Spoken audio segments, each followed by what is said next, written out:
This is the talk about like Gradle node integration. A little bit about me. I'm Norwegian, so my name is a little bit difficult to pronounce, but just call me Roger. It's okay. Or Sten. Yeah. So I'm a VP engineering at Enonic, like a small company.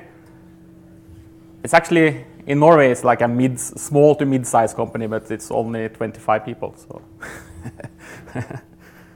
I also do a lot of learning kids how to code, and that's a huge movement in Norway right now, and I believe so in the States too.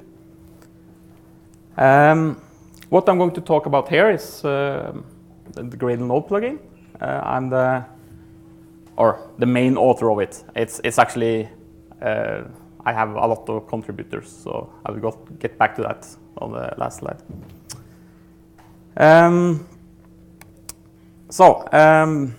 Back to a little bit history first. I had a read problem in my company, and we have like a huge CMS application platform that's pretty old, like 12 years old, based on Java. And right now, and the state of today is like it's big code base with multiple versions. We have like in the wild we have like 20 versions our customers run on. We have like 120 modules that fit together.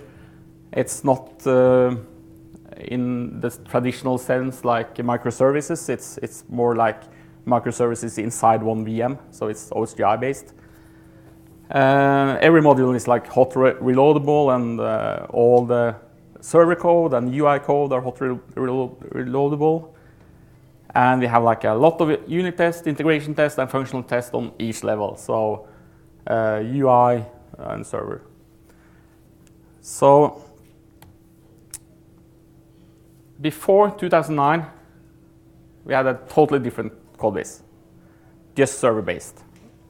We had like a 70% Java code basically, and 30% like XSL views. That time like XML was like really hot, so yeah. Now it's not. And we had like a Maven 2 build, and our developers were very happy about it. It was okay, and they were happy.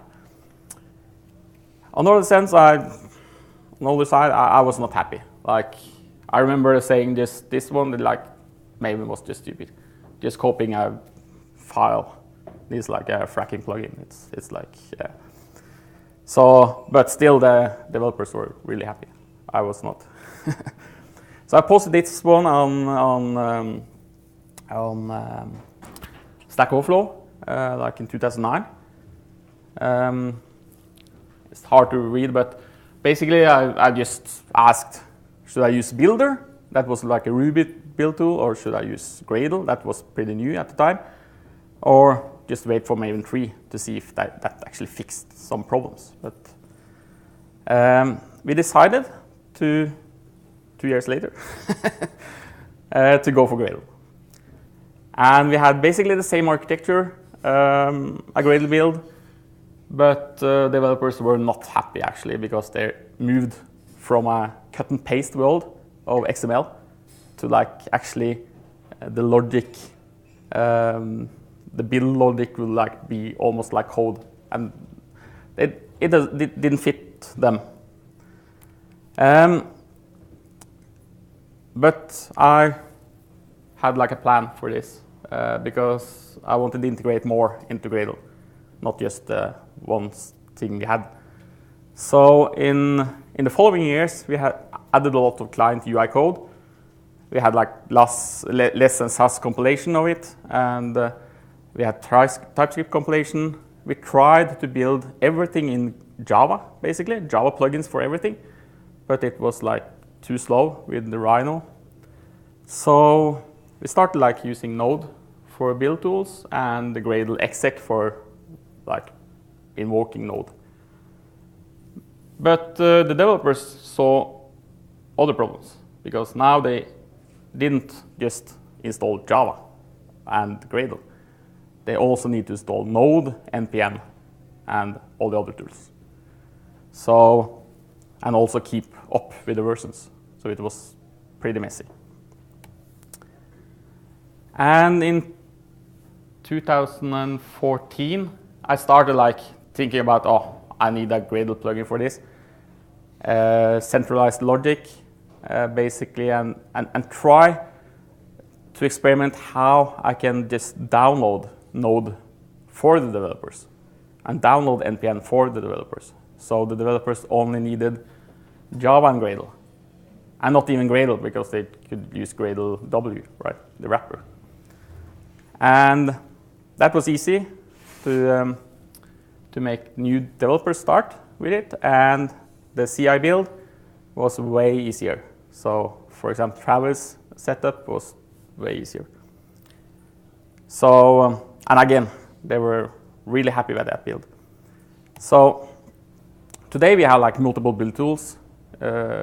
We do not only use Gradle, we use Grunt, Gulp for some modules. We use Webpack. We use a lot of build tools, actually. And we even use Maven for something. And we use Gradle to execute Maven, so and download Maven.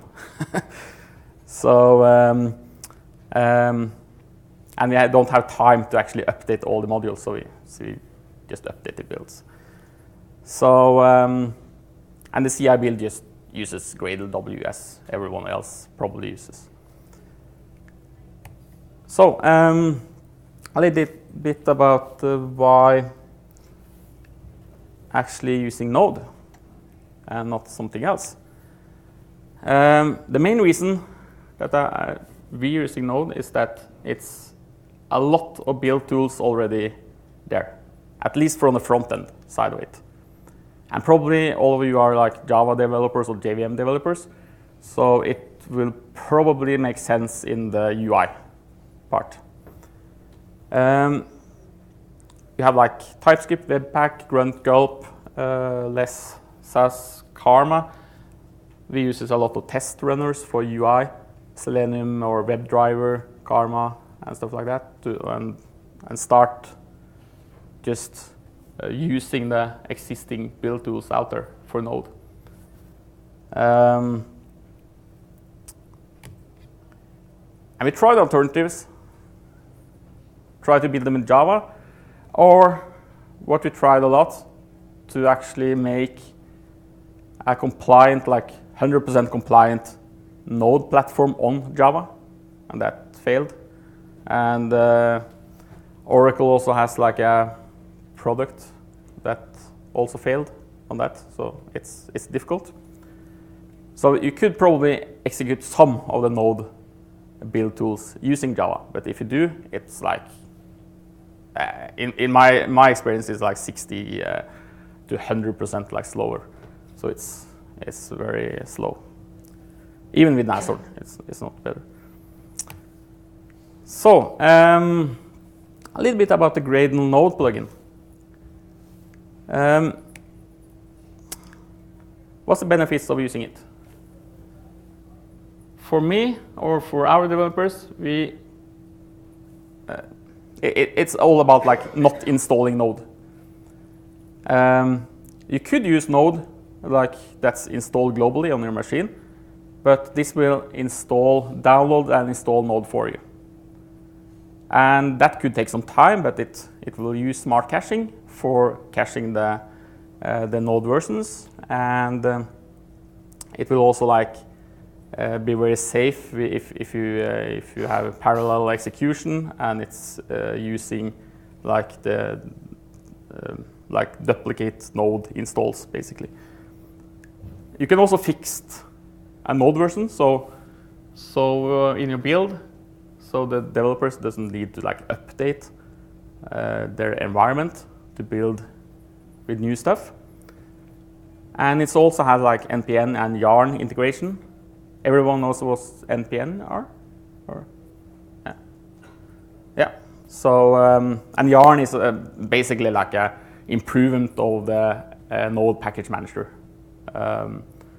Right now, version 5 of the Node package manager is more performant and probably Yarn will just fade away, probably.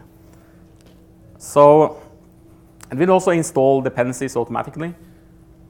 And it's also like Grunt and Gulp integration. And the really killer for us is that we have the same build for local machines and for the CI system. So it's much easier for us, at least. So I will go through a little bit how to use it. Like first, like starting off with how to just execute a simple node application using Gradle. So first thing you do is to add the node plugin. So right now it's version 1.2, and it will probably break a little bit in 2.0 because it's a lot of stuff that at least I want to change. And the first one is this one. Like default, you don't download node, you use the node locally. So I recommend just having like the download through option, so it download node for you. That's the reason why you're using the plugin. You probably just use exec if you have node installed. You can also fix the version of it. It's a little bit, you need to fix the version. You can't like say that it's version 6 plus something. I will come back to that later, why that is. And for executing, for example, like hello.js file here, like just printing out something to console, you can make a task, Gradle task, and using the node task type for it. And it's a lot of extra options here, and it's similar to the exec task, so you can have a lot of like redirection of the output and stuff like that. So, but the main thing is like having the script, and you can also have like optional arguments for the script. So yeah, this is like simple stuff. So when you execute it, you basically see that it's going through some task called node setup. That will set up and download node for you, and it will always execute. But it's smart with the setups, with the caching or not caching, but the dependencies and up-to-date checks. So the next time you run it, it will basically see up-to-date. And if you change the version now, I will demo this later. So if you change the version, you will probably need to download the node again, and then it will do the same stuff. And when it downloads node, it will put it into the Gradle, like the Gradle artifact cache, basically. So you don't need to download it twice. So yeah, this is how like it works. Like hello is a node task, and node setup is a setup task. So you can override some stuff on the setup task too, and that will download the file and unpack it and for the right environment. So if you're running Windows or Unix or Mac or some variants of Unix, it will find the right node version. So you have a couple of like when you basically create your own task, like hello task or any other task, you use the node task type, and you also like have the node setup task. So it's fairly simple, this one. So, but of course you will probably not use it that way that I illustrate. You'll probably use it using other build tools like Webpack, for example, and then you need the node package management integration. And that's default inside the plugin, so you don't need to set up anything to do it. So we have the same file, basically the same plugin, and you have the same like hello task. For example, I would pimp my hello task now to just do something else with some dependencies. I would do it like that, but I will also depend on something called npm install. So this npm install is not dependent on automatically. The reason there is that, probably it should be in the future, but that you can override that. You can say that it's not going to be, but for now you need to depend on npm install task, and the npm install task will install dependencies for you if it's not there, basically. Because you don't check in node modules dependencies into a Git repository. That's bad, and that's huge. You get huge amount of code. You can also fix the version. Default, it's going to use the version that's bundled with node, basically. And if you fix the version, it will actually use the bundled node, the bundle npm version to upgrade itself to using this version. So, for example, if you use npm version 5, you can do it like that. And again, you need to specify exact version of the npm. Right now it's a bug, so if you do this, it will fail. So you need to add like the npm work there. Hopefully it will be fixed like before I go home. So if you try this, then add this one. And you can also override a lot of stuff like that where you want to unpack npm, for example. So the flow looks like this in my like fictional hello script. It will first try to install from npm, like from the packaged JSON file, and it will also have like up-to-date checks there, so it will not do it unnecessary. And it will also like start like download a new node version or npm version, and then finally it will download like the node version, so in the reverse order, of course. So it basically looks like this with the tasks and the types. So you can like override different parameters for the npm install and npm setup here too. And if you want variants of the npm, like adding like arguments for npm task, for example, installing some other packages, for example, using Gradle without downloading node and npm, you can do that too. I will show you an example. You also some set of rules. So Gradle rules, like, so you can take Gradle npm underscore install, and it will use npm install. And the same as update, list, version, for example. And that's like a variant of the npm task. So, Yarn, that's very similar. Same stuff. Like, I will go through this fast. Like, same stuff, up to which Yarn version you want to download. And again, fixed version for this. And instead of like depending on npm install, you depend on Yarn. That's like installing the dependencies using Yarn. And yeah, the same flow. And it has up-to-date checks for everything, so you don't need to think about it. It's slow to install it every time, because it will not.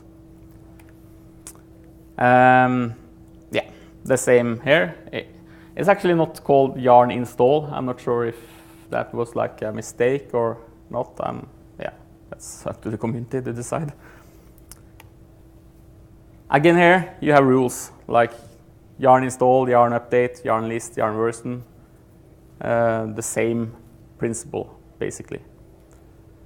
And I'm not sure if you have used like Gradle rules. And I'm not sure if it's going to be there in the future versions too, but yeah. Absolutely will be. Yeah, good. And that's like, that basically, with the rules, it basically creates, you can create these types on demand based on parameters for and arguments, basically. So, let me just show a demo. This is like a simple Java-based server using like a simple Jetty stuff, like almost like Spring Boot. And I have some TypeScript there, and I also want to actually document this TypeScript code here. And I'm using NPM 5 for doing the dependency management. So I just ask questions on while I'm doing the demos. It's no problem. So, can everyone see that? Or so basically, I have this is my Gradle file before I use Node plugin here, and it's a simple service, and it will build it, and I also can run it using the standard application plugin. And now I'm just using Gradle 4, so it's a little bit different output. And if I enter this one now, it will not show anything, and it has some errors because it's not like the JavaScript file is not there because the TypeScript hasn't been compiled and everything. So the first thing I will do is to add the Node plugin, and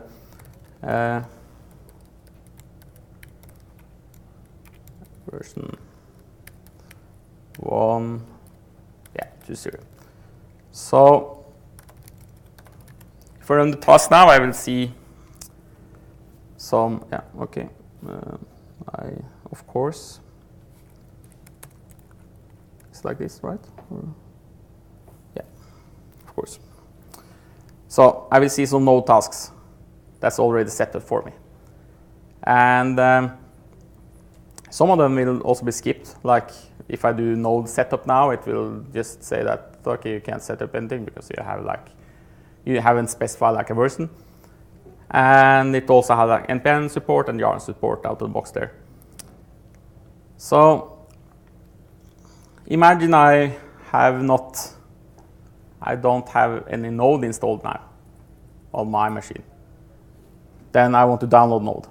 The first thing I want to do is to set up like Node version. So I could run it like this, like Node setup, but the Node setup will run for me if I execute some Node task types.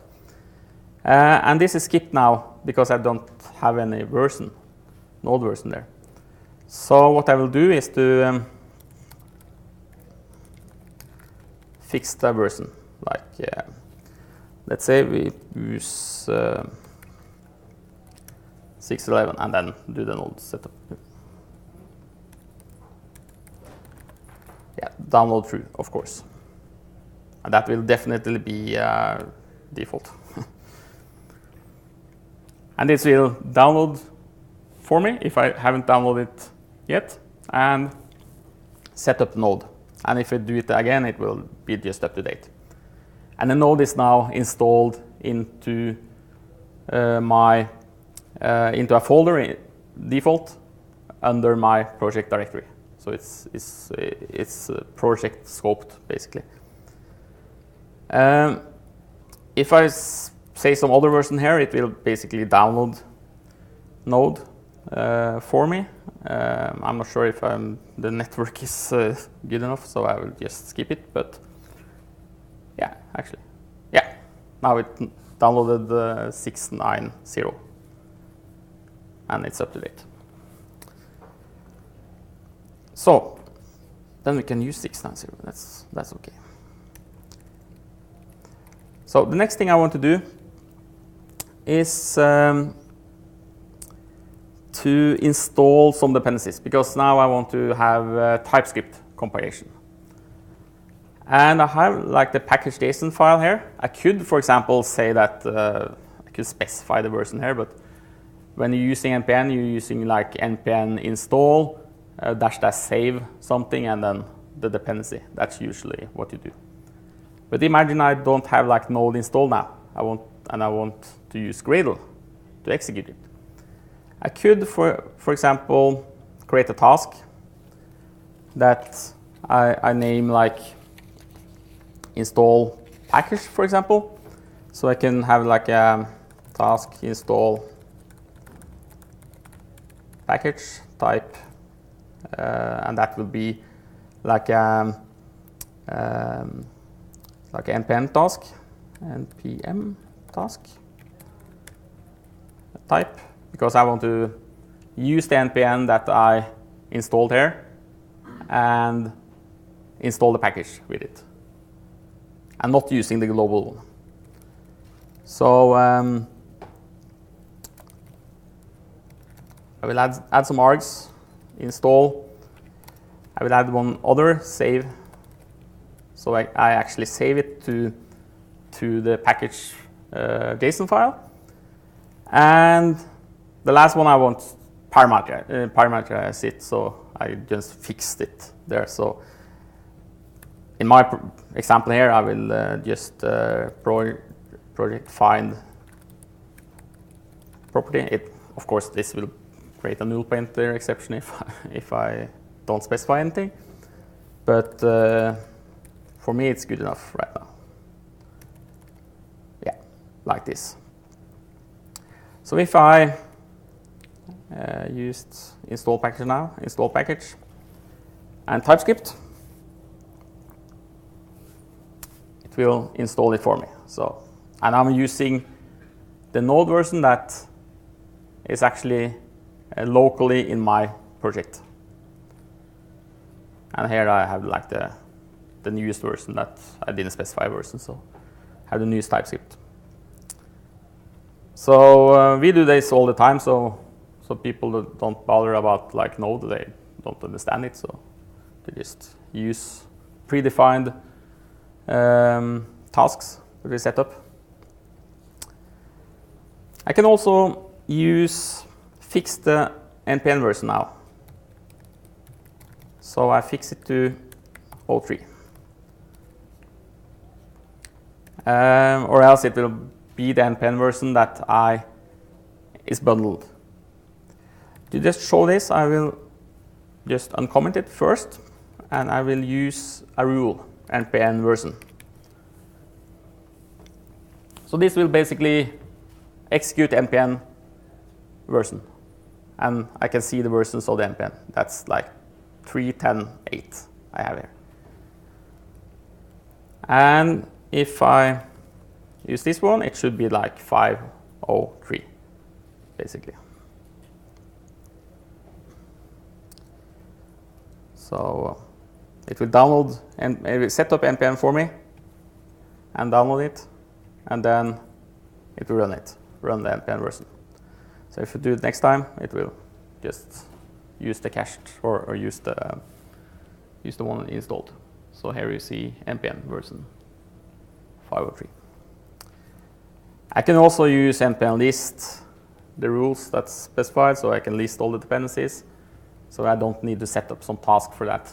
So everything npm has actually. So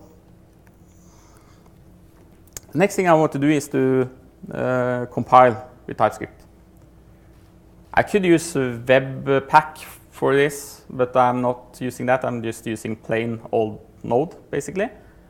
And I call that, I'll just do this, so it's more, yeah. I will call this TC, or TypeScript compile. And the Gradle type will be node task. I will also depend on npm install, because if I don't do that, then if you haven't the npm packages installed, then you have to manually like install them first. So it's a good way to do that. depends on npm install. So the first thing I need to do is have a script. And the script is actually there already because I have npm install, and I can find it by, like, also move that up. It's already installed now under node modules. So that's the TypeScript. And in all node projects, you also have like a bin, and then you have, for example, the TSC there. And that bin file is usually like a node file itself. So it just requires something else. So it's multi-platform basically, but of course on Unix it will knows the shebang stuff. So therefore I will use node modules and basically the path that I found here for the script. So if I run this now, it will basically not do that much. It will just report out the syntax for how you use it. So I need some more arguments for this one. So right now I know all the arguments, so it will be like out file something, and I will actually build the output to build here. TSC main.js, and then I want to the source file is on ts main ts, on TypeScript file. So I run it now. It will hopefully compile it. So now it's compiled it into the builder.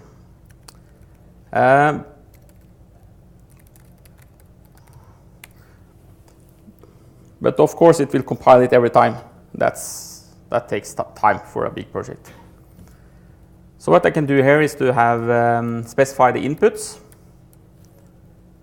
and the input directory. I have actually many files there in that directory, like requires some other files. So I need to specify in my case the input directory, and I also specify the outputs. So let's see, build there, TC. That's the output directory. Okay, of course. No, I'm missing something else. Out, yeah, of course. Outputs, some, yeah. So when I run it the second time now, it's up to date. And if I change some files, it will if I change the source file now, it will of course just, yeah, I just had like compile it again and then up to date. So let's go back. So that's that. But this will not fix my application because I need the outputs, of course, for this task into the application. So the last thing I will do here with this one is that under process resources, this is probably a bunch of ways to do this, but I'm using in this way from the TSC task, the outputs from the TSC tasks into my folder. That's like the web folders. So I'll just include all JS files there. So if I do build run now, it will execute everything using like the TSC and running up the server, and hopefully I will have my application there. Yeah. So that's compiled with TypeScript and everything. So this is how we do it in our build. Like we're not using actually, or some builds we're using Grunt and Gulp and everything, but in the more simple build we're using like this. And we encapsulate all these tasks into another plugin that we have for our organization, basically. So I will show one more, and that's how you could, for example, use type or type-doc for this one. So it's the same thing. Like I would probably run Gradle, install package, and type-doc. That's another tool that's great for TypeScript. Install the package. Actually, I'm doing something wrong now. I'm saving like the dependencies into the package file, like a production dependencies, not development dependencies, but this is just for demo purposes. So, and I will. It's basically the same stuff. I will just copy it because I'm not bothering like writing it right now. Yeah. So this is type-doc, basically. The same pattern. The script, finding the script. Usually it's in the bin folder. A bunch of arguments, specify the input and output, so we can have up-to-date checks. And for me, on this type-doc, I will also try to compile it so I'm not building docs on wrong TypeScript files. So if I do Gradle, type-doc,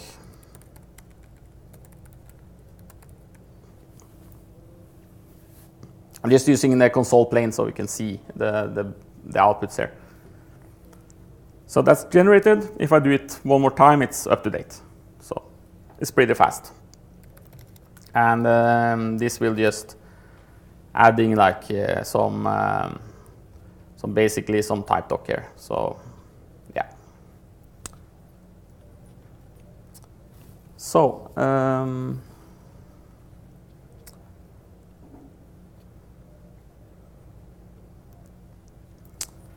that's the demo. So it's fairly easy to just integrate with anything, basically. Last part, just fast to the other.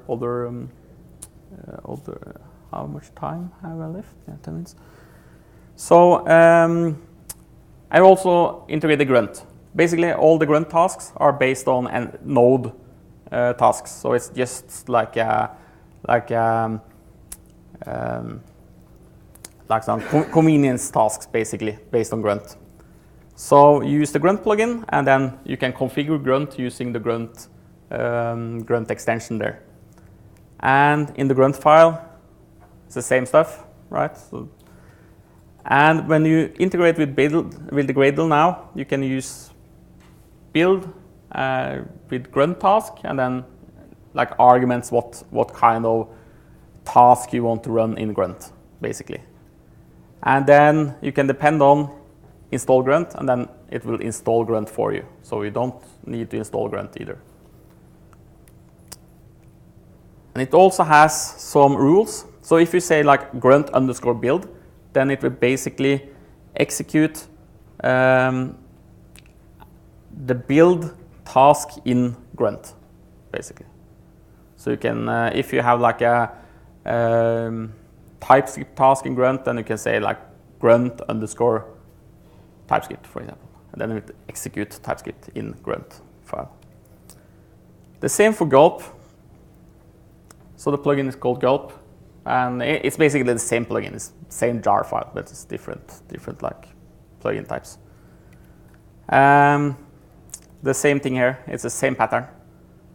So, and you also have these rules.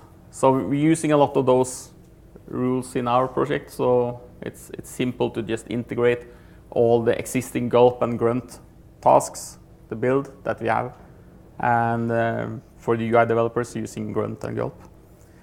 So we don't have like any convenience task for Webpack yet, but that could easily be done. So, the big conclusion. I told you about like the node version limitations, that you can't have like node versions with wildcards and NPM version and Yarn version without wildcard either. I'm not a fan of those wildcards, but sometimes it could be useful. What I wish is you can do this, like 6+ and 5+. That would be pretty good, pretty nice. So it's not implemented right now because either I need to implement a custom repository type in Gradle, because I don't want to replicate all the node binaries into a Maven repository. That would be stupid and it would be very tiresome, basically. So I haven't figured out how to implement like a repository type in Gradle yet. If it's possible, I'm not sure. Or implement like a Maven proxy based on the node NPM downloads, basically. And that's what I've done in this project, like a Go project. That is actually like a node repository or Maven repository on top of node. Just show you quickly. So basically, it's just all about the Maven metadata. So it generates the Maven data, Maven metadata for node, for example, and it also uses for every NPM in the NPM registry too.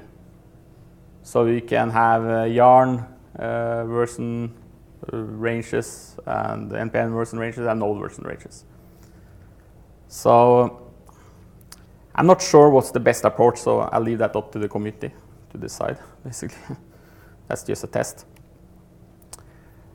So my conclusion here is like, don't be afraid of using like node build tools for it. Like, it's basically, it's very seamless integration with Gradle. If you're using like some obscure operating system, then it will probably not work, but it could work if you have like a node version for it. You don't need to download Node. The plugin will do it for you, and it's simple to integrate actually any tool, any node tool. I haven't come across any node tool that's not as simple as integrate. And for me, like our developers generally like faster builds and less dependencies. So the less they can install on their machine, the happier they are, basically. And all the node tools are pretty fast. And the plugin, it's not just me, it's like 20+ developers that contribute to this. And all contributors are welcome, and I try to go through all the pull requests. Some pull requests I've been there like for 1 year without touching, because I don't want to break anything either. So I want to like keep it up to date and not break. So yeah, thank you. Any questions? Anyone using the plugin already? Yeah, okay. So a lot of so it's probably basic information for you guys. So I'm not sure if yeah.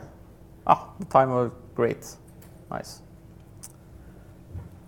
Yeah. I had a question about routing the logging from Node through Gradle's logger.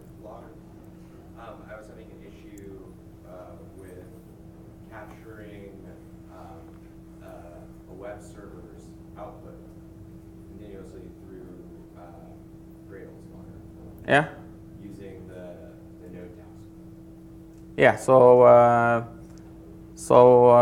the question was like, how do you basically route logging from some node task to the Gradle logger basically? Yeah, I know it's some questions out there on the issues about that, and I have problems myself with that using basic. Oh, you have the answer.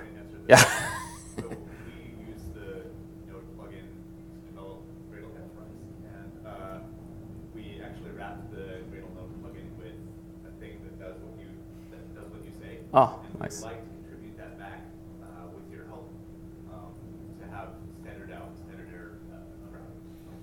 Oh, yeah, nice. Yeah. So yeah, contributions welcome, but yes, that's a problem we encountered ourselves, and we wanted to handle that logging. And so yeah. Yeah, basically it's coming. Well, I'm not going to promise you a win, but we want to work with. Yeah. Yeah, I have actually problems myself with colorized output. That's some problems on. Yeah. But I think it's actually fixed now in.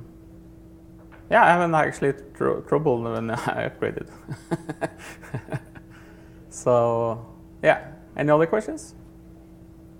Yeah. Do you really think Yarn is just going to go away now? I'm not sure. I wouldn't bet on it, but NPM is pretty fast with the version locking. So, but I'm not sure. It will maybe it will be merged. I'm not sure. Yeah, but I will support it anyway.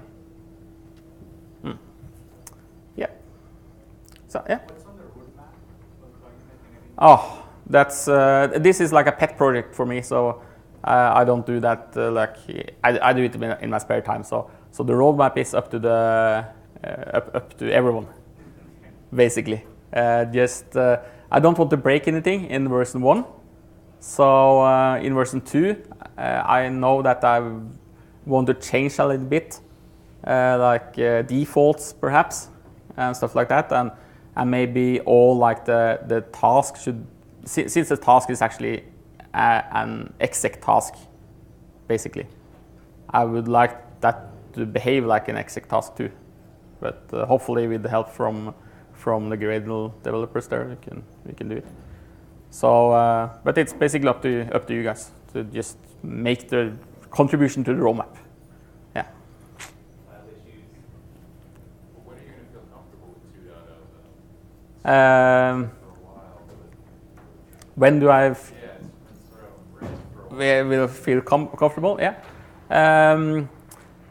I have a lot of things that I want to change, but I don't want to break anything either. So, yeah, I'm not sure.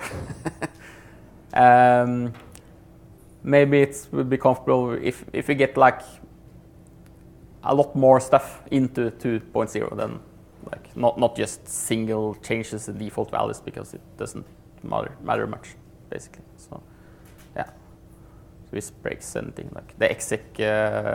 If you can like make every of the tasks like behave like exec, it would be nice. Then it's 2.0. Yeah. So, but that's also up to the community. Basically, if they demand it, I will do it. Yes, thank you.